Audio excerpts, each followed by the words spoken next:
Ma hoian sulle pöialt. Ma mõtlen su peale. Loodan, et läheb hästi. Manifesteeri seda. Ma saadan sulle head energiat. Mina olen ja võib-olla teie olete ka kõiki neid lausid kuulnud, kuid täna ma tahan rääkida hoopis sellisest võimsast lausest, nagu ma palvetan sinu eest.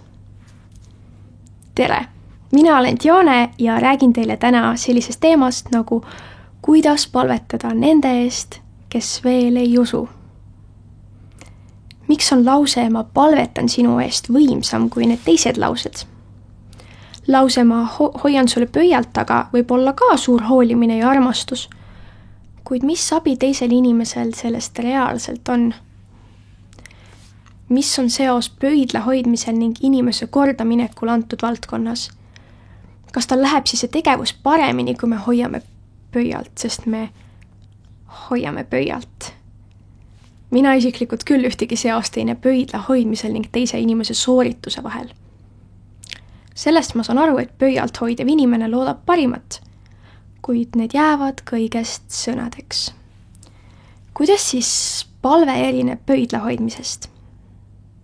Palve on kanal Jumala ja inimese vahel. Palve kaudu me anname Jumalale infot, mida ta küll juba teab, ning palume tema juhtimist ja poolehoidu. Me palumegi reaalselt, et Jumal, kes on loonud taeva ja maa, sekkuks antud olukorda ning õnnistaks selle inimese tegemisi. Kui näiteks mu mees läheb eksamit sooritama ning ma ütlen talle, et ma palvetan tema eest, siis ma palungi Jumalat juhtimist ja tarkust mu mehele. Ma sellega annan märku, et ma ise ei saa oma meest aidata, kuid ma tean, et Jumal saab. Nii saabki olla, ma palvetan sinu eest. Palju praktilisem ja olulisem lause, kui ma hoian sulle pöialt.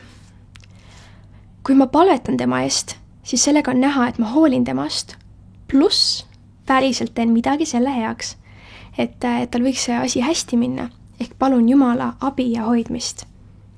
Palvel on suur vägi. Pöidla hoidmine ei muuda olukorda, vaid ainult julgustab teist inimest sellega, et temast hoolitakse. On ainult üks mure. Vahel kristlased ütlevad, ma palvetan sinu eest, kuid totaalselt unustavad seda päriselt ka teha. Seega muutub see lause hoopis pöidla hoidmise lauseks, kui me päriselt ei palveta selle inimese olukorra eest. Seepärast on äärmiselt oluline meeles hoida palvetamist ning pigem teha kohe palve selle inimese eest ära, et hiljem ei ununeks. Peame jälgima, et ma palvetan sinu eest poleks ameeriklaste how are you lause, mis tegelikult ei oma mingit sisu. Seega kui me lubame palvetada, siis palvetame ka päriselt. Ja nüüd, kui me ühiselt teame, et palvetamine on oluline, siis mida me selle infoga peale hakkame? Ülioluline on palvetamine eesmärgil, et olla Jumalaga lähedane. Kuid täna me keskendume teiste eest palvetamisele. Jaakobuse 5.16 ütleb: tunnistage siis üksteisele patud üles ja palvetage üksteise eest, et te saaksite terveks. Õige inimese mõjuvõimas eestpalve saadab palju korda. Nii on lausa Piiblis kirjas, et õige inimese mõjuvõimas eestpalve saadab palju korda. Piiblis meid julgustatakse palvetama haigete ja raskustes olevate inimeste eest, sest Jumal tõotab, et meie palve võib tervendada teisi. Aga mis värk sellega on, kui palvetatakse inimeste eest, et nad saaksid kristlaseks? Sellest räägib Piibel ka, aga kuidas see käib? Kas nii, et ma palvetan näiteks oma sõbranna Triinu eest, kes pole kristlane, ning kohe peale mu palvet, Triinu ongi kristlane? Kui asi nii toimiks, siis me teeksime ju ise Triinu eest otsuse. Mina otsustan, et Triinu võiks olla kristlane ja kui palve läks selline hookus-pookus asi, siis ta muutuks automaatselt peale palvet usklikuks, kui ta ise ei aduks, mis üldse juhtus. Paraku nii päriselus ei juhtu, et kui ma palvetan omavoliliselt Triinu eest, siis nipsuga ei saa temast kristlane. Ja tegelikult hea ongi, sest me peame ju ise selle valiku tegema ja tahtma olla Jeesuse jüngrid. Loogiliselt seda asja analüüsides saame aru, et nii asjad käia ei saa ja seepärast Jumal ka pole seda sellised teinud. kuidas Jumal siis on lahendanud selle teema? Mis siis muutub ja juhtub, kui me palvetame kellegi eest, kes pole veel kristlane? Alustame sellest, et piilume Piiblisse. Kolossa 4:2-4. Palvetage püsivalt, valvake tänupalves. Palvetage ühtlasi ka meie eest, et Jumal avaks meile sõnaukse kuulutada Kristuse saladust, mille pärast ma ju olen ahelais, et ma seda oskaksin avaldada nõnda, nagu ma pean rääkima. Ma kutsun siis üles anuma, palvetama, tegema eestpalveid ja tänupalveid kõigi inimeste eest, kuningate ja kõigi ülemuste eest, et me võiksime elada vaikset ja rahulikku elu kõiges Jumala kartuses ja väärikuses. See on hea ja meeldiv Jumala, meie päästja silmis, kes tahab, et kõik inimesed pääseksid ja tuleksid tõe tundmisele. See viimane kirjakoht kinnitab, et Jumal on kutsunud üles meid palvetama uskmatute eest ning Jumala tahe on see, et kõik inimesed pääseksid ja tuleksid tõe tundmisele. Jumal on loonud meid kõiki ja see purustab tema südant, kui keegi valib käia pimeduses. Ta teab, mis toimub seal pimeduses. Kahjuks enamasti mittekristlased ei tea, et nad viibivad pimeduses ning seetõttu nad vajavadki meie abi, et me näitaks valgust, et nad võiksid seeläbi mõista pimeduse ja valguse vahet.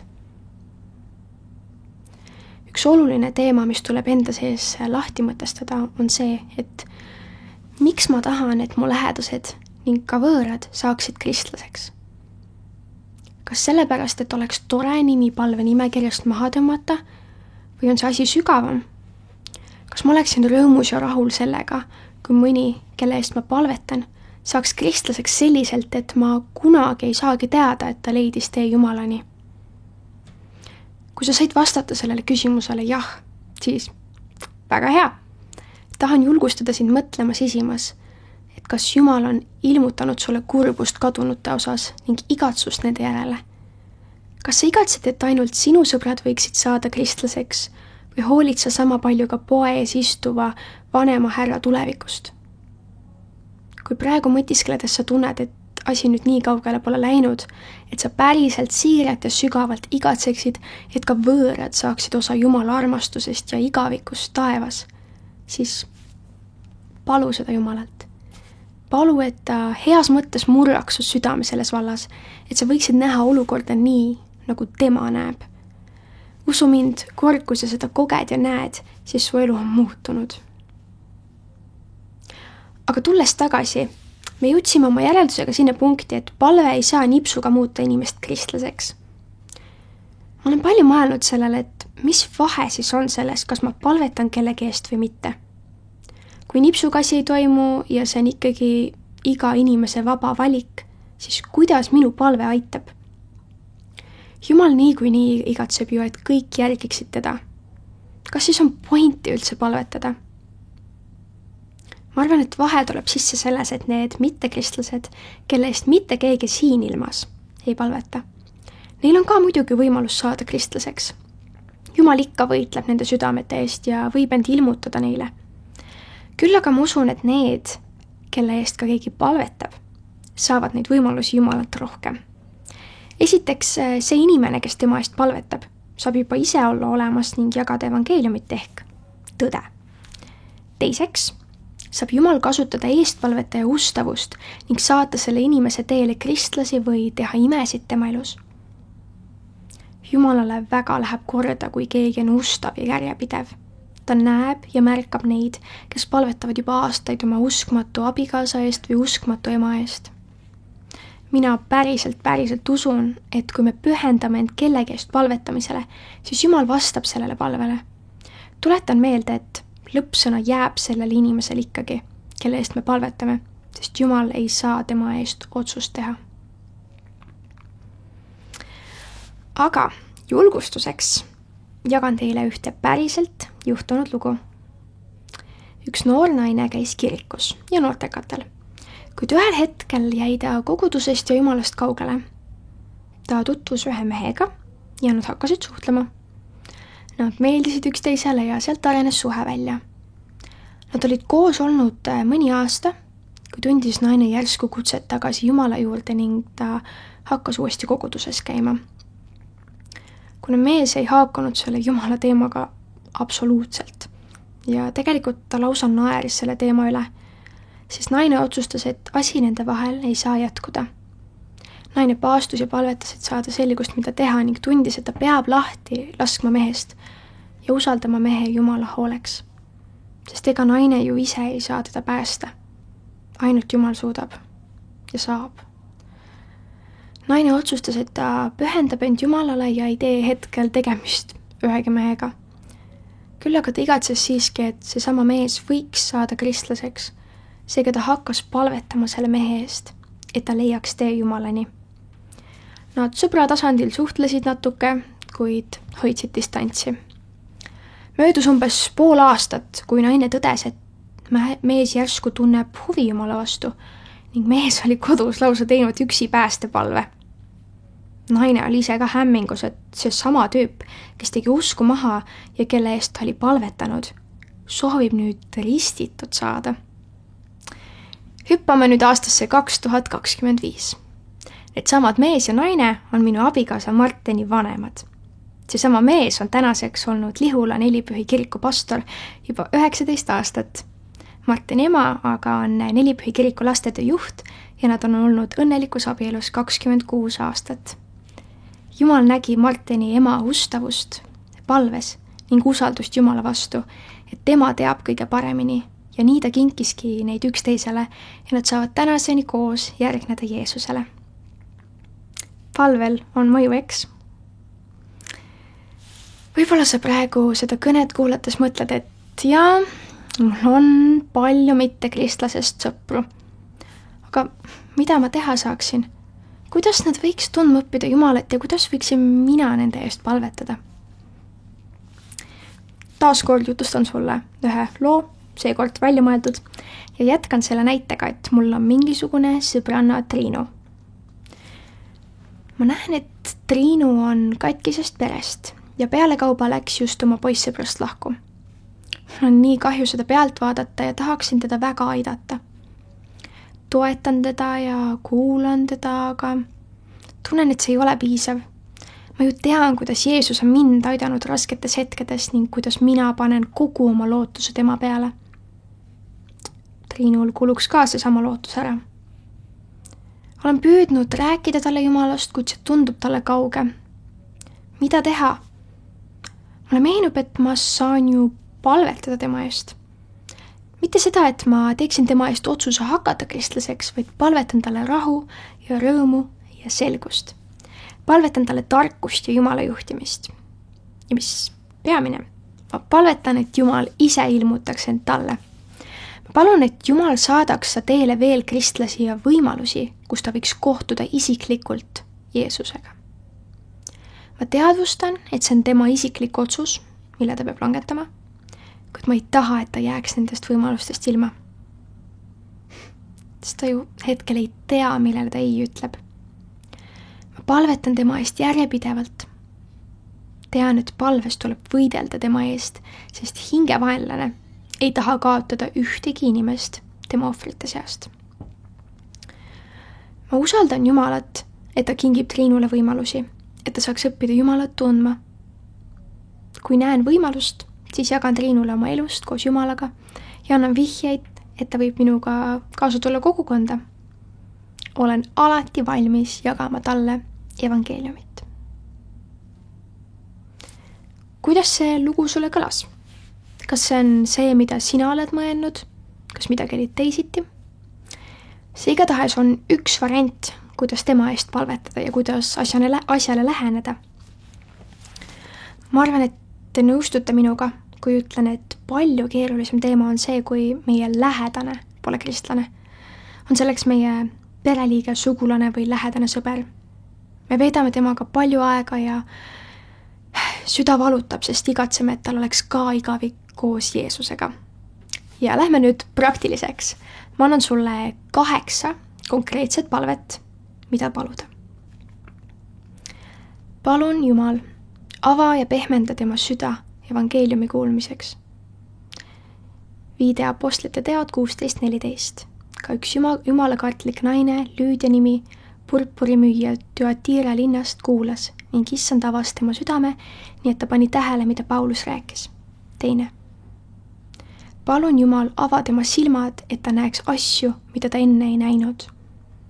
Kui meie evangeelium on siiski kinni kaetud, siis on see kinni kaetud neile, kes hukkuvad, neile uskmatuile, kelle praeguse aja Jumal on mõtted sõgestanud, nii et neile ei koida evangeeliumi valgus Kristuse kirkuses, kes on Jumala koju. 3. Palun Jumal, aita mul olla talle valguseks. Palun, et minu elu peegeldaks talle sinu armastust. Nõnda paistku teie valgus inimestele, et nad teie häid tegusid nähes ülistaksid teie isa, kes on taevas. 4. Palun Jumal, et ta pöörduks oma patust. Parandage siis meelt ja pöörduge, et teie patud kustutataks. 5.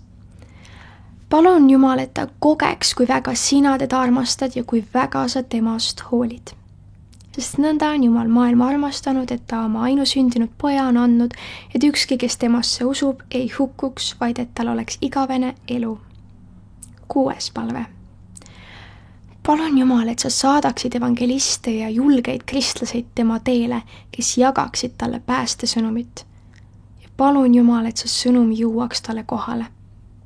Vaid te saate väe pühalt vaimult, kes tuleb teie üle ja te peate olema minu tunnistajad Jeruusalemmas ja kogu Juuda ja Samaaria maal ning ilmamaa äärteni. 7. palve. Palun Jumal, et ta võtaks Jeesuse enda südamesse vastu oma isikliku päästja ja lunastajana. Kui sa oma suuga tunnistad, et Jeesus on issand ja oma südames usud, et Jumal on ta üles äratanud surnuist, siis sind päästetakse. Ja viimane 8. palve. Palun Jumal, et ta elaks sinu tahte kohaselt ja elaks täielikult sulle. Sinu sõna on mu jalale lambiks ja valguseks mu teerajal. Viimases teemaplokis tahan ma fookuse seada palverütmidele.